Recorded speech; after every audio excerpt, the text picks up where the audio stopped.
नमस्कार, बुलेटिन में आपका स्वागत है। आपके साथ मैं हूं जीनत सिद्दीकी। शुरुआत करते हैं खबरों की और सबसे पहले बात करेंगे चमोली से आ रही बड़ी खबर की। यहां बद्रीनाथ हाईवे एक बार फिर से बंद हो गया। यहां कर्णप्रयाग के पास पूरा मलबा सड़क पर आ गया, जिससे हाईवे एक बार फिर से बंद हो गया है। दोनों तरफ गाड़ियों की लंबी कतारें लग गई हैं। पूरा पहाड़ भरभरा कर सड़क पर आ गया और इसकी तस्वीरें भी कैमरे में कैद हो गई। ऑल वेदर रोड निर्माण की वजह से हो रही कटिंग में यहां लगातार पहाड़ दरक रहे हैं। तस्वीरों में भी देख सकते हैं लैंडस्लाइड कितना खतरनाक है। तस्वीरें देखिए आप, कुछ सेकंड्स और देखिए कैसे भरभरा कर ये गिरता हुआ नजर आ रहा है और धूल ही धूल चारों तरफ नजर आ रही है। तो चमोली से तस्वीरें, लैंडस्लाइड की तस्वीरें आपको हम लगातार दिखा रहे हैं न्यूज़ 18 और वहां पर आप क्रेन भी देख रहे हैं खड़ी हुई क्रेन, और फिलहाल रास्ता जो है बंद। तो बद्रीनाथ हाईवे जो का हम जिक्र कर रहे हैं, कर्णप्रयाग के पास ये बंद हो गया और जाम देखिए, मतलब इतनी तेजी से ये लैंडस्लाइड होता है कि जो गाड़ी जहां थी वो वहीं रह गई। लंबा जाम लग गया, गाड़ियों की कतारें आप देख पा रहे हैं, दूर तक जो है गाड़ियां नजर आ रही है। माना जा रहा है कि तकरीबन 1 से 2 किलोमीटर लंबा ये जाम था और जो गाड़ी जहां थी वो वहीं पर रह जाती है और इतनी तेजी से मलबा आता है, यहाँ तक कि आप देख रहे हैं कि पेड़ जो है वो भी गिरता हुआ नजर आ रहा है। यहाँ से करीब 2 किलोमीटर आगे आ गया, हाईवे पर स्लाइड आ गया है और काफ़ी ज़्यादा मात्रा में आया है। उसको हटाने के लिए NH की दोनों मशीनें दोनों तरफ से लगी हुई है और कार्य प्रगति पे हटाने का करीब 1 घंटा हो गया है। अभी भी काम चल रहा है, मलबा हटाया है, जल्दी हटा के माल सुचारू कर देंगे। बीजेपी विधायक महेश नेगी पर यौन शोषण के आरोप लगाने वाली महिला ने दून पुलिस पर सवाल उठा दिए और देहरादून पुलिस पर दबाव में काम करने का आरोप लगाया है। यही नहीं, महिला ने गृह सचिव नितेश झा को भी अपनी शिकायत ईमेल से की है। महिला ने मांग की है कि इस मामले की जांच सीबीआई करे, क्योंकि पुलिस गलत गवाह पेश कर रही है और गवाहों से दबाव में बयान दर्ज कराए जा रहे हैं। एक पुलिस के सिपाही ने ब्लैकमेलिंग मामले में गवाही दी थी, जिस पर सवाल उठे थे। तो बीजेपी विधायक महेश नेगी ब्लैकमेलिंग और यौन शोषण मामले में आज फिर से पुलिस के सिपाही के बयान दर्ज हुए और आज दर्ज हुए इस बयान की वीडियोग्राफी जो है वो भी की गई। विधायक की पत्नी जो ब्लैकमेलिंग की शिकायत पहले दे चुकी थी, उसमें सिपाही गवाह के रूप में आया था, लेकिन कुछ दिन पहले इसी सिपाही का महिला के साथ एक ऑडियो सामने आया था जिसमें सिपाही दबाव में बयान देने की बात कह रहा था और इसी वजह से इस बार बयान दर्ज कराने के लिए वीडियोग्राफी भी कराई गई और पुलिस ने ऑडियो मामले पर भी कार्रवाई की बात कही है।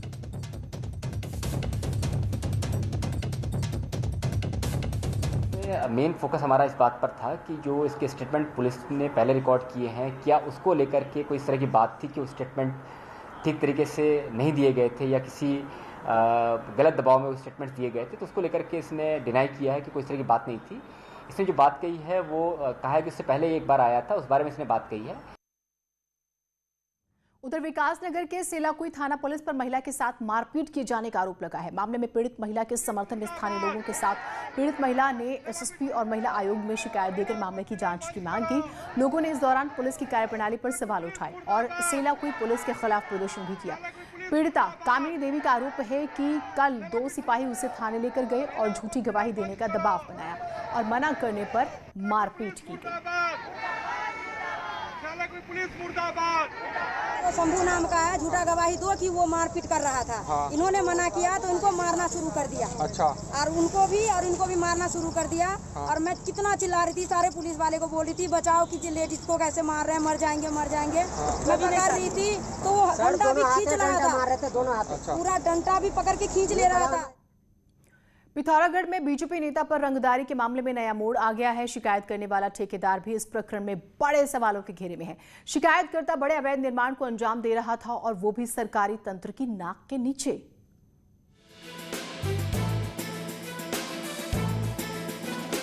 बीजेपी जिला उपाध्यक्ष गोपू मेहर पर रंगदारी का आरोप अवैध निर्माण की पोल खोल देगा, ये शायद ही किसी ने सोचा था। असल में बिहार के ठेकेदार बांकीलाल चौधरी ने कायदे कानूनों को ठेंगा दिखाकर एक बिल्डिंग खड़ी की है। जिस जमीन पर यह बिल्डिंग तैयार हो रही है उस जमीन का अधिकांश हिस्सा सरकार का है, लेकिन दबंगई पर उतरे ठेकेदार को इसकी रत्ती भर भी परवाह नहीं है। आलम यह हो गया है कि बिना प्लान पास किए ही मौका देख लेंटर भी रातों रात डाला गया। ये सब कुछ जिला विकास प्राधिकरण की नाक के नीचे होता रहा, लेकिन रोकने वाला कोई नहीं था। पुल के पास में जहाँ पे निर्माण कार्य अवैध रूप से किया जा रहा था, उसको तत्काल सूचना मिलते ही उसको रुकवाने के लिए एसडीएम और जो हमारे प्राधिकरण के अधिकारीगण हैं उन्होंने उसको तत्काल सील कर दिया गया है। संबंधित निर्माण करने वाले व्यक्ति से भूमि के अभिलेख को मांगा गया है। साथ में उन्होंने बिना नक्शे के जो निर्माण किया है उसके ऊपर भी कार्रवाई किया जा रहा है प्राधिकरणों के नियमों के अनुसार। मामला हाई प्रोफाइल होने के बाद अब प्रशासन ने बिल्डिंग सीज कर दी है। ठेकेदार पर पहले भी अवैध निर्माण के आरोप लगते रहे हैं और अब तो खुद ठेकेदार ने भी मान लिया कि बिना प्लान के ही उसने अवैध बिल्डिंग खड़ी कर दी। सर, प्लान पास करने के लिए 3-4 महीने दे रखा है।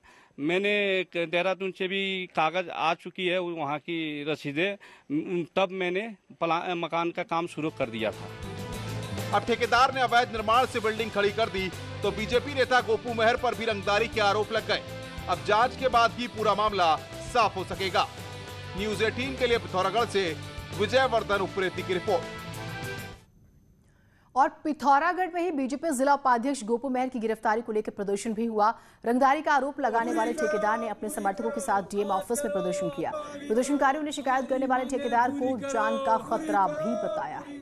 हमारी मांगे चलेगी, हमारी मांगे पूरी करो। और इसी बीच बड़ी खबर आ रही है उत्तराखंड शिक्षा विभाग से जुड़ी हुई। प्रदेश में 21 सितंबर से स्कूल नहीं खुलेंगे। अनलॉक 4 के तहत केंद्र के स्कूल खोलने को जो निर्देश हैं वो जारी हो चुके हैं। देखिए, केंद्र ने तो निर्देश दिए लेकिन उत्तराखंड सरकार ने स्कूल नहीं खोलने का बड़ा फैसला लिया है। शिक्षा मंत्री अरविंद पांडे ने कहा है कि राज्य में 21 सितंबर से स्कूल नहीं खुलेंगे। उत्तराखंड में 21 सितंबर से 50% टीचर्स की अटेंडेंस के साथ स्टूडेंट्स के लिए स्कूल नहीं खुलेंगे। उन्होंने कहा है कि बच्चे देश का भविष्य और ऐसे में जब कोरोना लगातार बढ़ रहा है ये रिस्क नहीं लिया जा सकता। मैं अग्रिम आदेशों तक 21 सितंबर को जो स्कूल खुलने का है मैं इसको अभी वापस लेता हूं और संबंधित अधिकारियों को हमने निर्देश दिया है कि जब तक माहौल समान नहीं होता तब तक हम स्कूल खोलने की स्थिति में अभी नहीं हैं। इसलिए 21 सितंबर से अपनी जिज्ञासा को समाधान के लिए जो स्कूल जाने का निर्णय है अभी उसको वापस लिया जाता है। और परिवहन विभाग से जुड़ी बड़ी खबर आ रही है। आज सचिवालय में परिवहन विभाग की बोर्ड मीटिंग में बड़े फैसले लिए गए और इनकम जनरेट करने को कहा गया है। जिस जमीन का इस्तेमाल नहीं हो पा रहा है उससे आय करने को कहा गया। इसके अलावा अन्य राज्यों से बस सेवा बंद है तो परिवहन निगम कुरियर सेवा माल परिवहन के जरिए इनकम कमाए। साधारण बस को टूर, शादी समारोह और सामाजिक कार्यों के जरिए चार्टर दरों पर पीक सीजन में 10% और ऑफ सीजन में 20% छूट मिलने का भी जिक्र है। मृतक आश्रितों के लटके नौकरी के मामलों में अब परमानेंट की जगह संविदा के आधार पर काम करवाने पर प्रस्ताव तैयार करने के निर्देश हैं।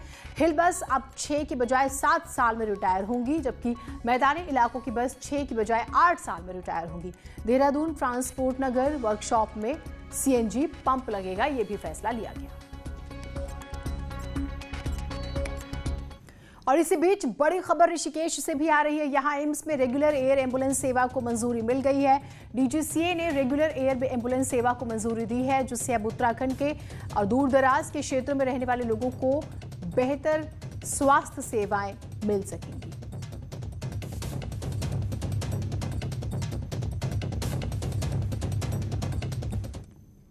1.5 साल बाद विधानसभा चुनाव होने हैं और चुनाव में सरकार स्वरोजगार के आंकड़ों के साथ जाना चाहती है। मुख्यमंत्री त्रिवेंद्र सिंह रावत का कहना है कि सरकारी नौकरी सीमित है, इसलिए ज्यादा काम स्वरोजगार पर हो रहा है, जिसको लेकर कभी किसी ने कुछ सोचा ही नहीं था।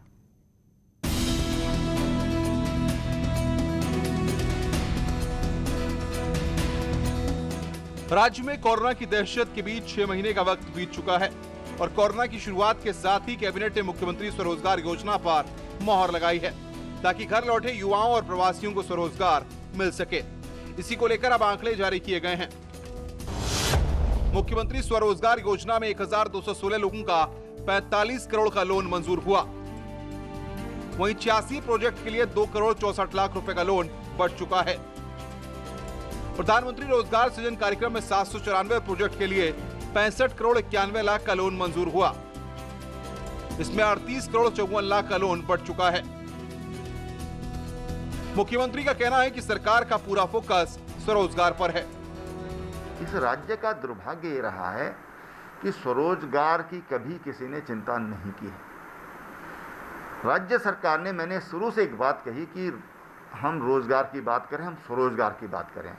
हम गवर्नमेंट जॉब तो लिमिटेड है, एक सीमा है उनकी, लेकिन स्वरोजगार के लिए हमारे पास पर्याप्त संभावना है और इसलिए राज्य सरकार ने स्वरोजगार के लिए तमाम रास्ते खोले हैं। मुख्यमंत्री स्वरोजगार योजना की मॉनिटरिंग खुद सीएम कर रहे हैं, इसलिए जिलों में जिलाधिकारी को जिम्मेदारी सौंपी गई है कि प्रोजेक्ट अप्रूव करने से लेकर बैंक लोन तक के सारे काम पर नजर रखें। पैसे की कोई कमी नहीं है और अच्छी बात यह है कि लोग इस समय स्वरोजगार की ओर जा रहे हैं और सरकार का पूरा ध्यान जो है स्वरोजगार देने पे है। हमने सभी बैंकों को भी निर्देश दिए हैं। जहां तक हमारे बैंक का सवाल है, कोऑपरेटिव बैंकों का, तो लगभग 4000 करोड़ रुपए हम मुख्यमंत्री स्वरोजगार योजना में देने वाले हैं। कोरोना की मार सबसे ज्यादा प्राइवेट सेक्टर पर पड़ी है। ऐसे में घर लौटे युवाओं के लिए जरूरी भी है और मजबूरी भी कि वो रोजगार से जुड़ें और स्वरोजगार के जरिए सरकार भी इस मुश्किल को मौके में बदलने की कोशिश में जुटी है। दीपांकर भट्ट, न्यूज़ 18, देहरादून। कोरोना के बढ़ते संक्रमण के मद्देनजर उत्तराखंड की सीमाओं पर कोविड टेस्ट के आदेशों पर 3 दिन बाद भी अमल नहीं हो पाया। हालात तो ये थे कि बॉर्डर पर आ रहे लोगों को सिर्फ रजिस्ट्रेशन के आधार पर एंट्री दे दी जा रही है। बार बार जारी हो रहे दिशा निर्देशों से जनता भी कंफ्यूज है। उत्तराखंड यूपी की सीमा पर स्थित आशा रोड़ी चेक पोस्ट पर सबसे ज्यादा दिक्कतें नजर आ रही हैं। मुझे जो है मसूरी जाना है, वेवर्ली कॉन्वेंट। बच्चा मेरा वहाँ पढ़ता है और इसका सामान लेने जा रहे हैं। अभी यहाँ पर क्यों रोका गया आपको? कहा है कि पास दिखाइएगा अपना, मैं पास बनवा के लाया हूँ। मैं चंडीगढ़ से आ रहा हूँ सवारी लेके और यहाँ का तो पता नहीं था कि आगे जाके ऐसे रोक टोक होगी और अभी यहाँ पर आ भी गए तो अपना साइट के बारे में बताया, कुछ पता है कुछ नहीं पता। अब परेशानी तो है जी, दिक्कत आ रही है। अभी ये बोल रहे हैं इस पे पास बनाओ। हम तो वहाँ से पास बना के आए थे पहले, पंजाब वाला, वो तो चल नहीं रहा है जी। अब बोल रहे हैं यहाँ पर आके बनाओ, पर मेरे जैसा जो कम पढ़ा लिखा है वो कैसे बनाएगा? तो लोगों को दिक्कतें हो रही हैं। रुड़की के नारसन बॉर्डर पर बड़ी संख्या में लोग पहुंच रहे हैं, लेकिन नारसन बॉर्डर पर कर्मचारियों की कमी की वजह से लोगों की दिक्कतें बढ़ी हुई हैं।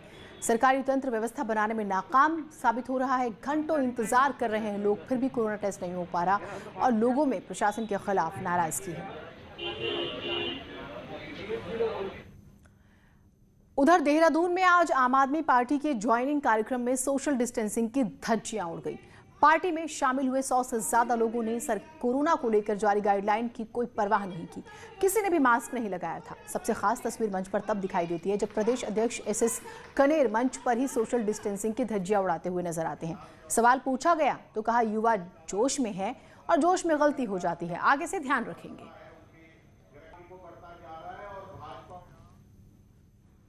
साल 2019 में डेंगू के पूरे राज्य में 10,000 से ज्यादा केस सामने आए थे और 8 मरीजों की मौत हो गई थी। लेकिन इस साल जनवरी से लेकर अब तक डेंगू के सिर्फ 45 मामले सामने आए हैं, जबकि 1 मरीज की मौत हुई है। डेंगू के 45 में से भी 40 मामले और 1 मौत हरिद्वार जिले से है, जबकि 2 केस नैनीताल और 1 केस पौड़ी और उधम सिंह नगर से है। अल्मोड़ा से भी 1 केस है। डीजी हेल्थ अमिता उप्रेती का कहना है कि सरकार और विभाग शुरू से अलर्ट थे और नतीजा रहा कि डेंगू पूरी तरह से कंट्रोल में है। सावधानियां और प्रचार हमारे द्वारा कर दिए गए थे और जिलों को भी अलर्ट जारी कर दिया गया था और नगर निगम का बहुत अच्छा हमें सहयोग मिला।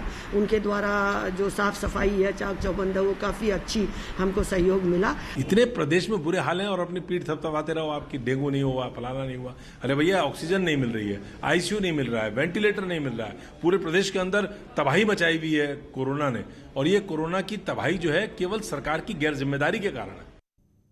खबरें और रहेंगी, एक छोटा सा ब्रेक लेते हैं।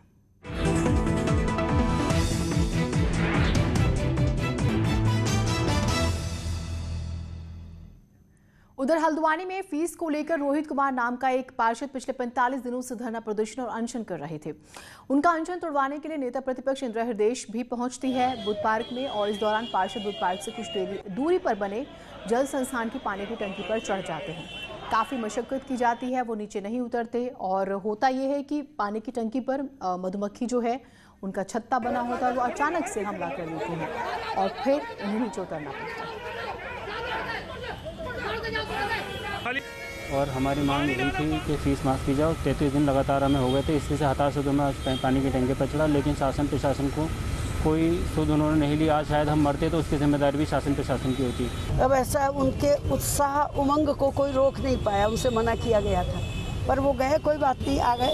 अब डॉक्टर के पास भेज दिया इंजेक्शन लगाने को। उत्तराखंड पुलिस की गढ़वाल रेंज में अटैचमेंट पर तैनात पुलिस कर्मियों को मूल तैनाती में भेजने की प्रक्रिया शुरू हो गई है।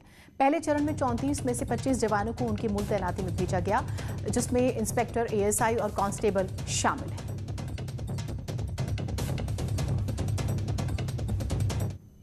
और इस बुलेटिन में इतना ही। कुछ देर बाद देखिए महाबहस अजय के साथ।